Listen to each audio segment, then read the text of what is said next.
২৪-এর গণঅভ্যুত্থানের সময়ে রায়ের বাজার কবরস্থানে দাফন করা অজ্ঞাত ১১৪ জনই জুলাই যোদ্ধা নয়। এর মধ্যে শিশুসহ সড়ক দুর্ঘটনায় নিহত ব্যক্তিরাও রয়েছেন।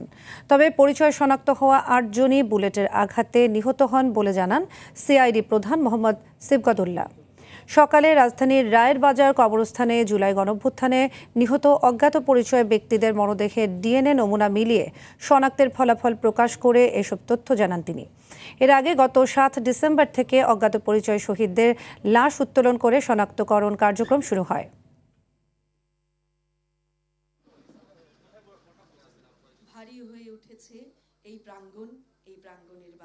যারা শহীদদের গর্বিত পিতামাতা, তাদের কাছে আমরা তাদের সন্তানদের, তাদের অফস্প্রিংদের এই কবরটিকে বুঝিয়ে দেব এবং তারা জানতে পারবেন যে এখানে তার প্রিয় বুকের ধন এখানে শুয়ে আছেন। এবং আমরা আল্লাহর দরবারে প্রার্থনা করছি যে তাদেরকে আল্লাহ যেন জান্নাতুল ফেরদাউসের উচ্চ মর্যাদা সেখানে দান করেন। এবং আমরা আমাদের দেশকে আরো সামনে এগিয়ে নেওয়ার জন্য যে দেশপ্রেম, যে কাজটি প্রথম কিন্তু বাংলাদেশে হয়েছে। দর্শক, এ বিষয়ে জানাতে রায়ের বাজার কবরস্থান থেকে যুক্ত হচ্ছেন সহকর্মী সর্দার রাজীব।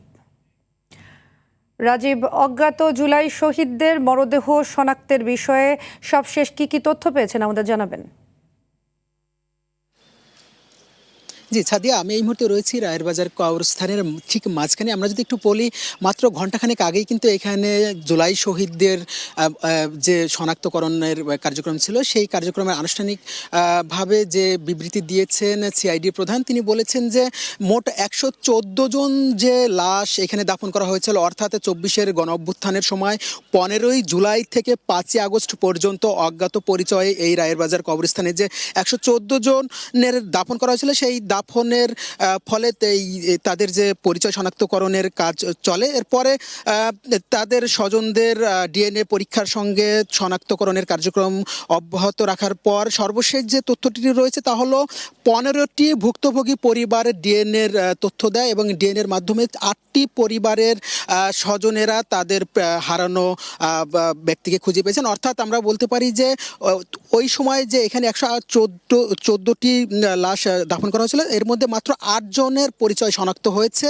যদিও ৯ জনের ডিএনএ নেওয়া হয়েছে, সিআইডির পক্ষ থেকে বলা হয়েছে বাকি একজনের যে ডিএনএ এখনও ম্যাচ করে নাই, সেটিও অচিরেই তার পরিচয় শনাক্ত হবে এবং এই কার্যক্রম চলমান থাকবে এবং ১১৪ জনেরই তারা পরিচয় শনাক্তকরণের জন্য তারা কার্যক্রম চলে যাবে। আমি যদি একটু বলে রাখি যে গত ৭ই ডিসেম্বর থেকে ২৭ ডিসেম্বর পর্যন্ত এখানে এই ১১৪ জনের লাশ উত্তোলন করা হয়। এরপরে শনাক্তকরণের কার্যক্রম শুরু হয়।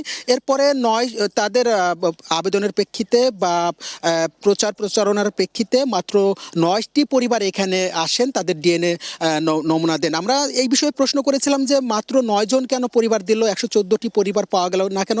তারা বলেছেন যে তারা এই কার্যক্রম অব্যাহত রেখেছে এবং এই যারা নিহত হয়েছেন বা অজ্ঞাত পরিচয়ের লাশের পরিবারকে শনাক্তকরণের জন্য তাদের কার্যক্রম অব্যাহত রয়েছে। তারা বিভিন্ন থানা বা জিডি, অর্থাৎ তখন যে যারা নিখোঁজ হয়েছিলেন বা সাধারণ ডায়েরি বা জিডি হয়েছিল, সেই জিডির কারণ ধরেও তারা পরিচয় শনাক্তের চেষ্টা করছেন।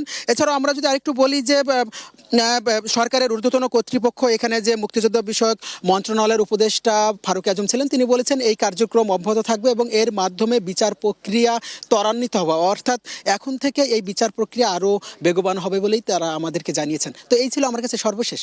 সাদিয়া, জি, আপনাকে ধন্যবাদ।